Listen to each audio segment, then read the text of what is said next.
وما نقص مال من صدقة. عبدي أنفق أنفق عليك، أنفق بلال ولا تخش من ذي العرش إقلالا. صدقة السر تطفئ غضب الرب.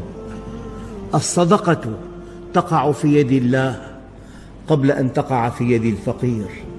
باكروا بالصدقة فإن البلاء لا يتخطاها.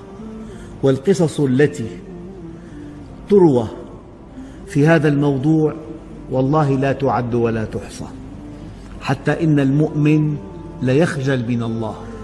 أنا أتمنى عليكم أن تسألوا محسناً عما حصل له بعد إنفاق المال، وأن الله يخلف على المنفق ماله، أي يضاعف له هذا المال أضعافاً كثيرة.